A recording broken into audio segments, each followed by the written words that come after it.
Bienvenidos, muy buenos días. Yo soy Anderson Boscan desde el Sur en Coffee de la Plaza Foch. Esto es News en Coffee, el programa de entrevistas de La Posta, como cada mañana para revisar la coyuntura política, la actualidad nacional.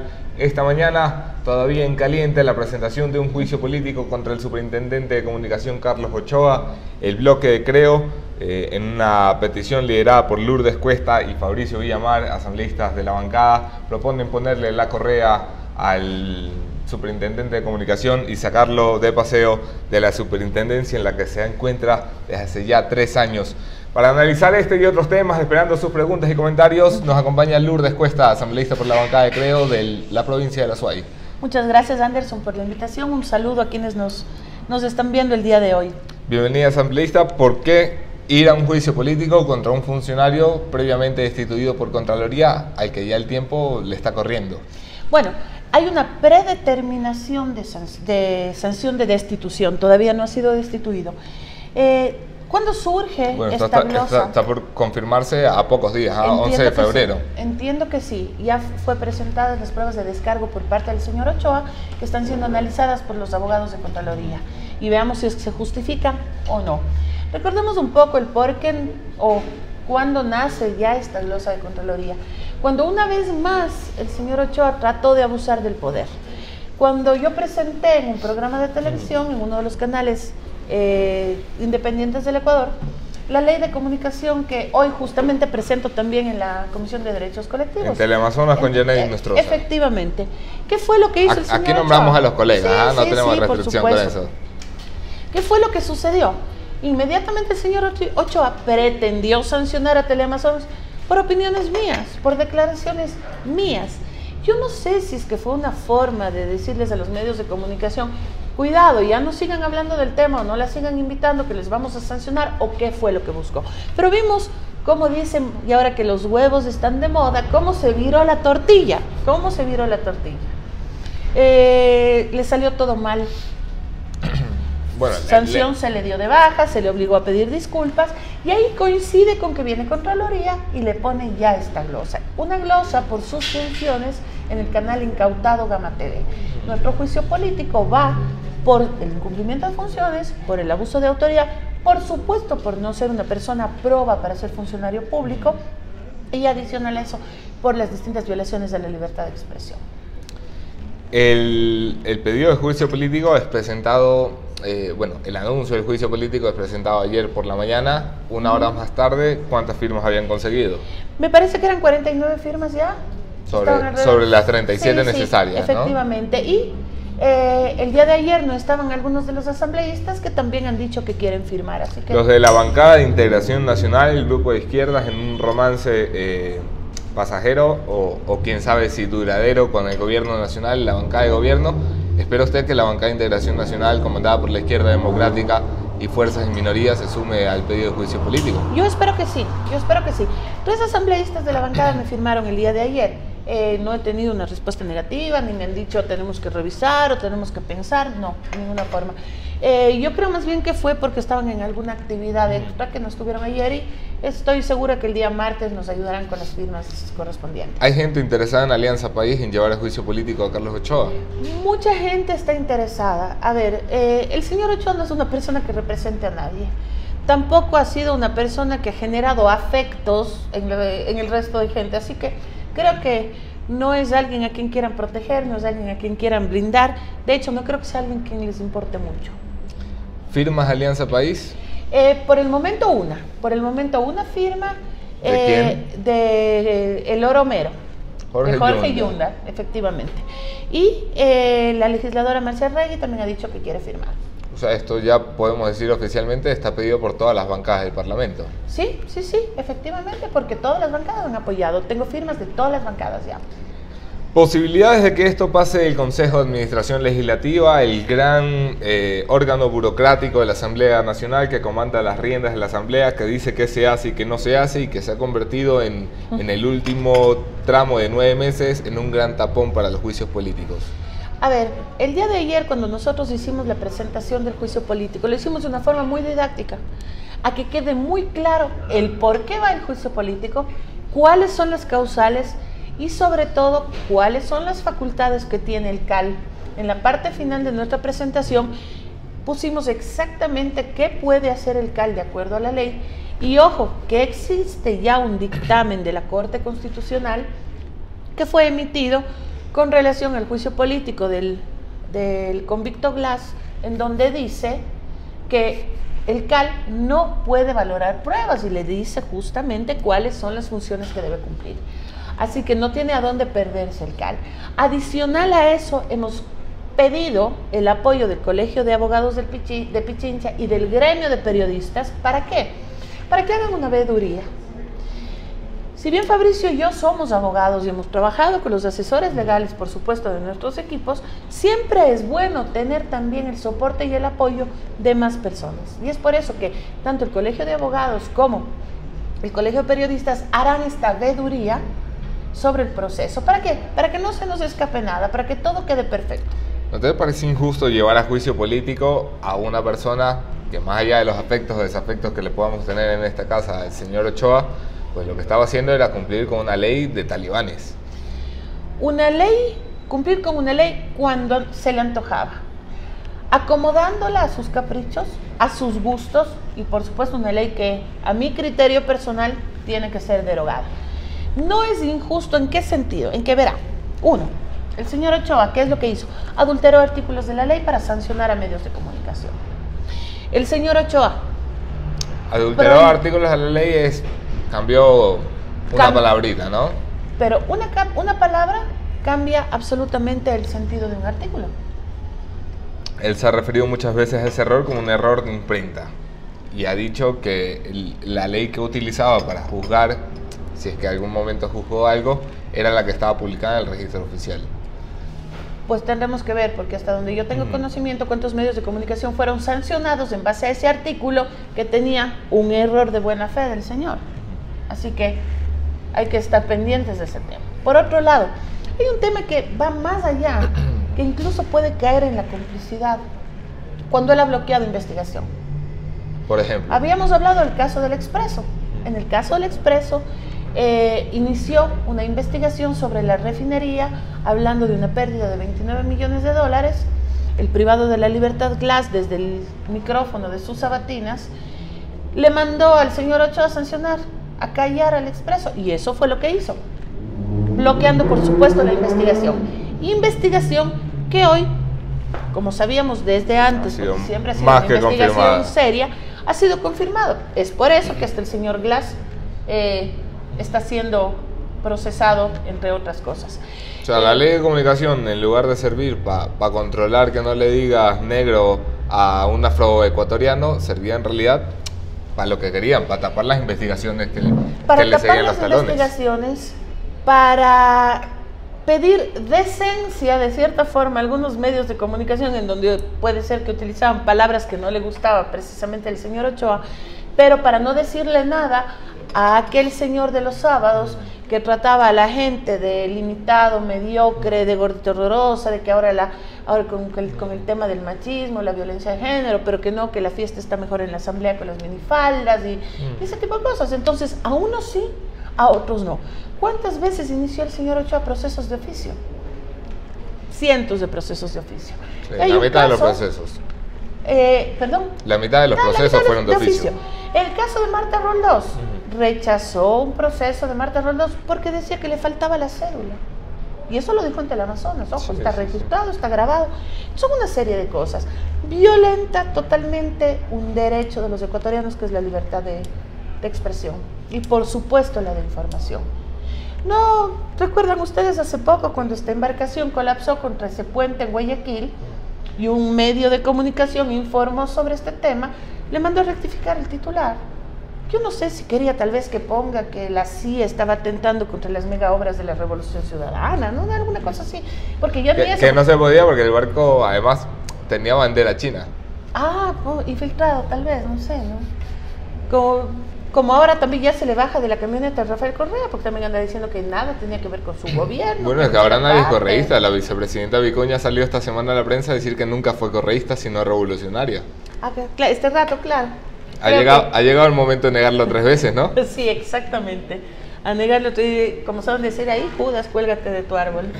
Bloqueó investigaciones, usó la ley que no era la ley aprobada por la Asamblea, sino una ley a la que le había cambiado. Forjó un documento público, ese Bueno, es el tipo penal. Sí. ¿Qué más?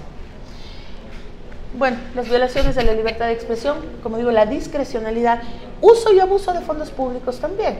Y ahí sí me remito a la glosa de Contraloría. Cuando él era parte de un canal incautado, hizo que se le paguen bonos, utilizó fondos de ese canal para comprarse un vehículo para su uso particular. Un canal como Gama TV que ni siquiera paga los sueldos a sus empleados y que tiene una gran deuda con el Seguro Social. Me voy a poner del lado de la defensa de Carlos Ochoa porque le he escuchado defenderse mucho de esto. Dice, yo era un tipo que trabajaba en Gama TV y no tenía ninguna autoridad para exigir que alguien me pague algo. No, O sea, él el canal le pagó bonificaciones. Él tenía la autorización, la autoridad para hacerlo. Él tenía la autoridad para hacerlo. Él era director de noticias, no era el encargado del área administrativa y financiera. Se hizo pagar bonos. Habrá que ver. El carro que usó para su uso personal lo terminó devolviendo a la institución cuando salió de ella. Pero devolvió el valor de la depreciación por el uso, las llantas, lo que seguramente gastó en aceite, son fondos públicos. Gama TV es un canal incautado y por ende es un canal que le pertenece a los ecuatorianos, no al señor Ochoa. Ahí sí voy a hacer hacer uso de la frase de moda, corrupto y corruptor. Entonces, ¿qué quiere decir? Pues que hay un señor que le da plata para que se compre un carro, plata que no es suya, y el otro feliz acepta por su bonita cara, no creo que sea, ¿no? ¿Qué será eso? Las probabilidades de que este juicio llegue al Pleno. Yo creo que son muchas posibilidades, porque, a ver, entiendo, existe la voluntad política. Repito, La voluntad política en el ala del morenismo, el correísmo, en donde fuera de la oposición. En los dos lados, ¿Sí? Entre los dos lados. Veo que hay en los dos lados. El señor Ochoa no representa a nadie. El señor Ochoa no representa los intereses ni del verde oscuro ni del verde claro. Entonces, ¿cuál es el oscuro? O sea, no sabemos todavía. Estamos viendo. Estamos viendo qué pasa. Y realmente no representa a nadie. Así que no es alguien por quien se la van a jugar. ¿Muerto Ochoa se recupera la libertad de expresión en este país? No. Por ahí dicen muerto el perro, muerta la rabia, pero en este caso no va a ser así. Hay la ley de comunicación. Es un arma que está ahí. Es un arma latente para que venga otro Carlos Ochoa y la utilice a su antojo. Es por eso que también se ha presentado en la Asamblea Nacional. Ni el presidente ni ningún alto representante de gobierno ha utilizado 9 meses la ley de comunicación. Pero ahí está. Eso digo, es un arma cargada que está sobre una mesa. Lista para que venga otro loco del ático, otro Carlos Ochoa, a disparar esa arma contra los ecuatorianos. Que no se use no quiere decir que no esté. Ahí está. Pero, por ejemplo, si hay funcionarios que utilizaron el linchamiento mediático contra periodistas, y voy a nombrar en este caso a Roberto Aguilar, a quien se le pretende sancionar con un proceso administrativo por parte del exministro de Educación, Augusto Ochoa, diciendo que se le ha perseguido, que el linchamiento mediático y temas por el estilo. Así que está ahí y puede ser utilizada. La trató de utilizar Carlos Ochoa con Teleamazonas. Así que es un arma que está cargada. ¿Cómo se le quita la bala al arma de la ley de comunicación? Yo presenté ya un proyecto de ley, el anteproyecto de ley de comunicación y libertad de expresión en la Asamblea Nacional. Fue calificada por el CAL y justamente hoy a las 2 de la tarde hago la exposición de esa ley en la Comisión de Derechos Colectivos. Y ahí he hecho un llamado y aprovecho este espacio para invitar a todos, sociedad civil, gremios, comunicadores, medios de comunicación, para que hagan sus aportes. A que hagan sus aportes se puede enriquecer el debate.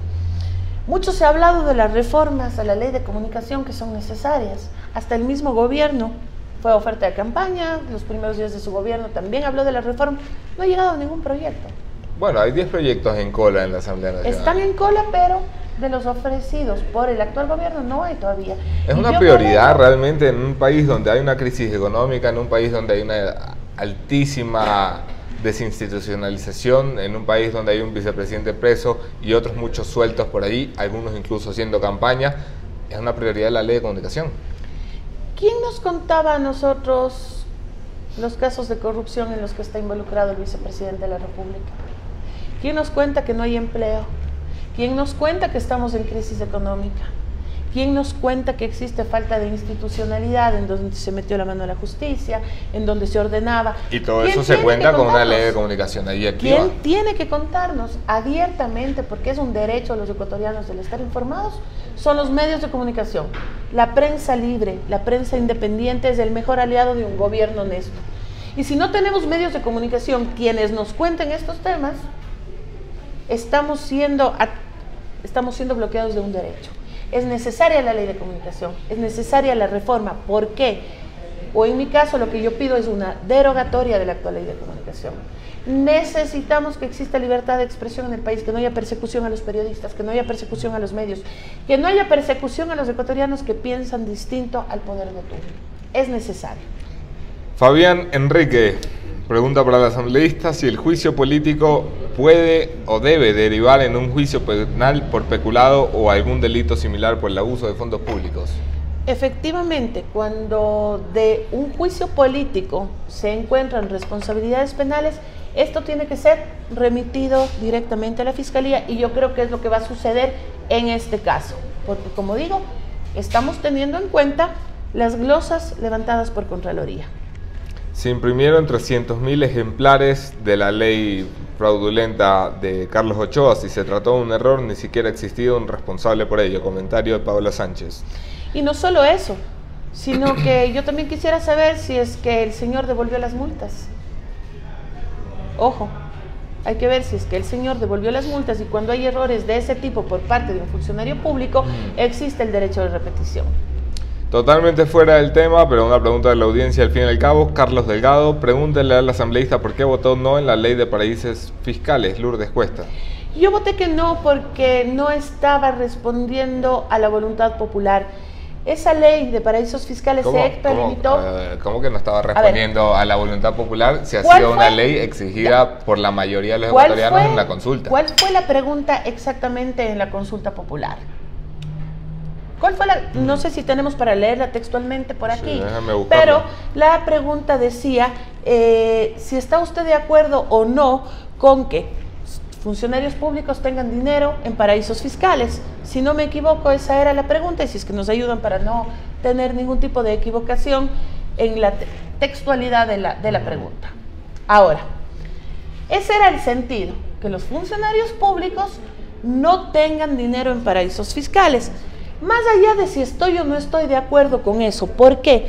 Porque si es dinero bien habido, cada quien tiene el derecho de tenerlo donde mejor le convenga. Si es que puede explicar de dónde provino ese dinero, no creo que tengan ningún problema el destino del dinero. Hay gente que prefiere tenerlo en los techos o en las paredes, porque no sabe explicar su origen. Ahora bien, el pueblo ecuatoriano votó sí, y hay que respetar, por supuesto, hay que respetar lo que se dijo en las urnas. Que si estamos o no de acuerdo con que los funcionarios tengan dinero en paraísos fiscales. Dijeron que no estamos de acuerdo, pues bien, un funcionario público tenía un año para... por ahí tenemos ya la pregunta. Muchas gracias, muy amable. Por favor. ¿Está usted de acuerdo en que para desempeñar una dignidad de elección popular o para ser servidor público se establezca como prohibición tener bienes o capitales de cualquier naturaleza en paraísos fiscales? Hay un anexo además, por lo tanto, en el plazo de un año, contado a partir de la proclamación de los resultados definitivos de la presente consulta popular, la Asamblea Nacional reformará la Ley Orgánica del Servicio Público, el Código de la Democracia y demás leyes pertinentes a fin de adecuarlas al pronunciamiento mayoritario del pueblo ecuatoriano. En este plazo, los servidores que tengan capitales y bienes de cualquier naturaleza en paraísos fiscales deberán acatar el mandato popular y su cumplimiento será una causal de destitución. ¿Qué dijeron los ecuatorianos? Que estaban de acuerdo con que para ser dignatario de elección popular o funcionario público no se deba tener dinero en paraísos fiscales, y así teníamos que cumplir justamente la voluntad de los ecuatorianos al plasmar la ley de paraísos fiscales. No. Sin embargo, ¿cuál es el problema entonces? Si le vemos a la ley de paraísos fiscales, amplía la voluntad de los ecuatorianos dirigiéndose a ¿qué? Que incluso para ser un candidato, a ver, para aspirar a una... para ser dignatario de elección popular. Bueno, ¿cómo se llega a ser dignatario de elección popular siendo candidato? Siendo candidato. Pero ojo, si yo soy candidato, pierdo las elecciones, no tengo ningún problema. Aparte que hay que ser claros que esta ley fue absolutamente dirigida a Guillermo Lasso. Habrá sido absolutamente dirigida a Guillermo Lasso, pero fue absolutamente respaldada por el pueblo ecuatoriano. Incluso, sí, pero en una parte, no en todas las partes de la ley, se extralimitó en la voluntad popular. Había incluso partes en donde decía que si es que un funcionario público de cualquier nivel, no hablo solamente del gerente, hablo del gerente, del director, de la secretaria, del conserje, de todos, tenía acciones de una empresa y a su vez esta empresa tenía acciones en un paraíso fiscal, en una empresa de un paraíso fiscal, era causal de destitución. Eso quiere decir que si es que yo, secretaria de una empresa, había comprado en una empresa de las que salen a la bolsa muchas veces, supermercados grandes, temas por una acción de $1 y a su vez este supermercado o esta empresa había tenido alguna participación en una empresa en paraísos fiscales, era causal de destitución para mí. O sea, la ley se extralimitaba absolutamente. Y como repito, no es el destino de los bienes, es el origen, de dónde sacaron el dinero. Eso es lo que debe preocupar, más allá de a dónde se llevaron. Superado el debate, otra pregunta fuera de conversación, pero tengo que atenderlo. Eulalia Freire, sería bueno de una vez, y aprovechando la presencia de la señora asambleísta, que le pregunte por qué le trajeron al tranvía de Cuenca a una empresa fantasma de Barcelona. No sé si está al tanto del tema, yo no. Muy brevemente, porque tenemos que volver a temas nacionales. Sí, le comento a la ciudadana que la preocupación del tranvía la tenemos todos los cuencanos y hemos trabajado ya en un documento, en un requerimiento de información para, por supuesto, los involucrados en todas las contrataciones, para que nos entreguen esa información. Nosotros también tenemos inquietudes sobre esos contratos y sobre todo sobre la demora. Ya hay fondos, ya se supone que hay una empresa y Cuenca sigue sin tranvía. Así que hemos preparado ya un requerimiento de información que por supuesto pondremos en conocimiento de los cuencanos y del país. Pablo Arturo Pareja, asambleísta, van 9 meses y aquí solo se habla de corrupción y de juicios políticos. ¿Cuándo se va a hablar de economía? Yo quisiera que se hubiese hablado de economía dentro de los 30 primeros días de gobierno, pero lamentablemente el señor Lenín Moreno no tiene idea de economía. Lo dijo él, al punto que cuando se... Pero ¿qué tiene que ver el señor Lenín Moreno con el trabajo de la asamblea? A ver, los temas económicos...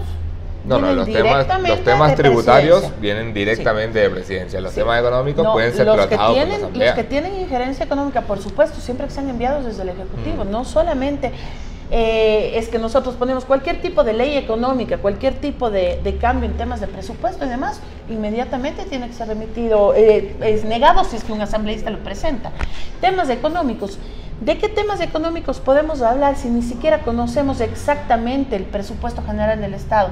Cuando estamos escuchando a los economistas del país que las cifras no son reales, cuando nos llega una ley de reactivación económica que lo único que ha hecho es generar mayores impuestos para los ecuatorianos, cuando el presidente dice que ni siquiera había leído la ley que le presentó su equipo económico. Ahora hemos escuchado que se han reunido grupos de economistas para formar un frente, para presentar propuestas al presidente Moreno. Yo me alegro, por supuesto, pero me preocupo mucho. ¿Qué tan mal estaremos económicamente en este país? Que los economistas más expertos que tenemos en el Ecuador se han reunido para tratar de ayudar. A la izquierda y a la derecha. A la izquierda y a la derecha, no importa de dónde ven. El día de ayer ya hay otro frente también de economistas que está dispuesto a dar una mano en todo esto. Es gravísimo. Temas económicos, como digo, para nosotros es muy complicado como asambleístas tratar si es que no vienen desde el Ejecutivo. ¿Esperar a la consulta? ¿Esperar a la consulta para qué?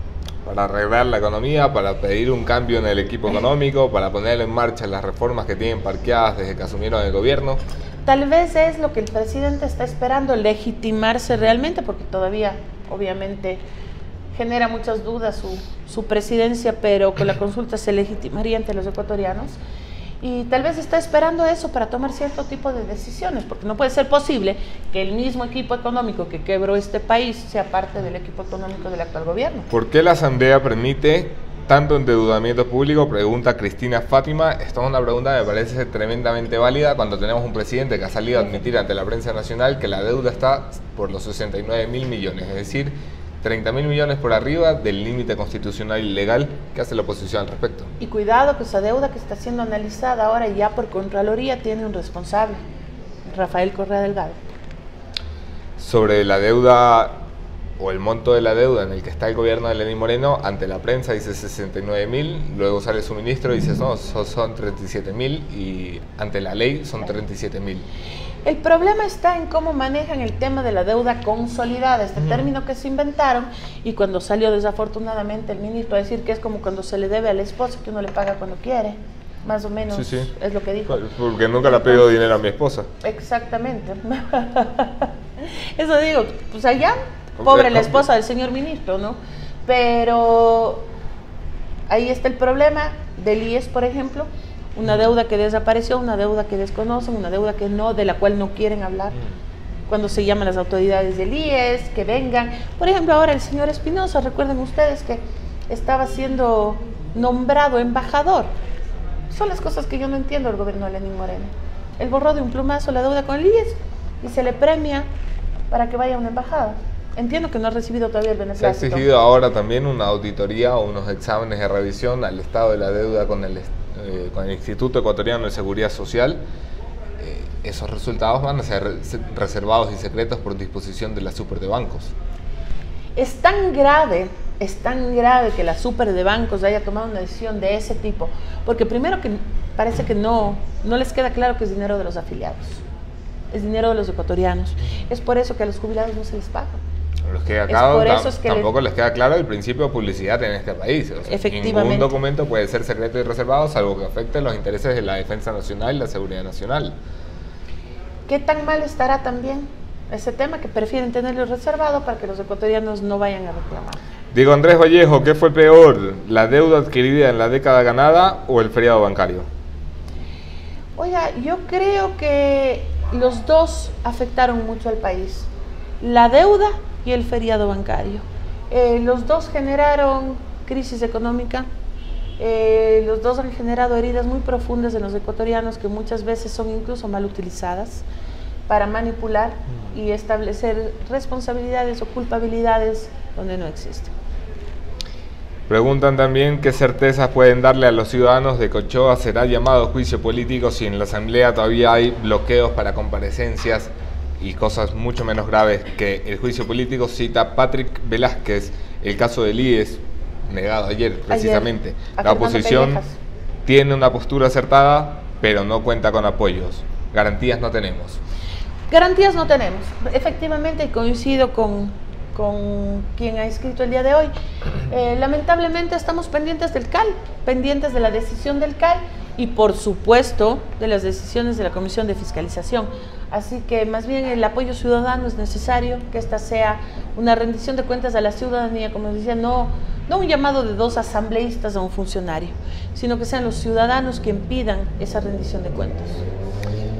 Asegura el bloque morenista estar trabajando en conversaciones con el resto del Parlamento en un plan de rediseño de la Asamblea Nacional respecto a sus comisiones y presidencias y vicepresidencias. Creo cómo se planta ante la posibilidad de que se reestructure la Asamblea Nacional antes de la vacancia legislativa, según los cálculos. Con nosotros no han hablado. Con nosotros no han hablado, no ha habido acercamiento para decir, oye, conversemos de esto, conversemos del otro. Yo creo que, a ver, reestructurar todos los miembros de una comisión le veo muy complicado. Yo creo que va a terminar esto en decisiones de las comisiones con respecto, las cabezas. Efectivamente, con respecto a las presidencias, vicepresidencias que... ¿Le parece adecuado? En ciertos casos sí, hay que ser muy objetivos al respecto, hay que ser muy claros al respecto. Por ejemplo, ha llamado mucho la atención la actitud de la señora Carrión. ¿Cómo puede ser presidenta de la Comisión de Fiscalización alguien que no emite un informe de acuerdo como manda la ley para que sea conocido por el Pleno, sino que emite un informe que ni siquiera llama a su comisión a votar para, por supuesto, blindar a Jorge Glass? Asambleísta, vamos a dar aquí por terminada la entrevista. Entiendo que tiene que llegar a la comisión. No queremos que le multen, que después nos toca hacer vaca a todos para pagar la multa. Muchas gracias por acompañarnos, Lourdes. Anderson. Mucha suerte con el proyecto de ley de comunicación. Ojalá que esta sí sea una ley de comunicación pasada por la Asamblea. Y bueno, aquí nos veremos mañana. Otro tema, otro entrevistado, mismo entrevistador. Gracias por sus preguntas. Estamos en el Sweden Coffee de la Plaza Foch. Esto es News and Coffee, oficiado por Graiman. Sweden Coffee. y gracias a ustedes. Gracias, Lourdes. Muchas gracias, Anderson.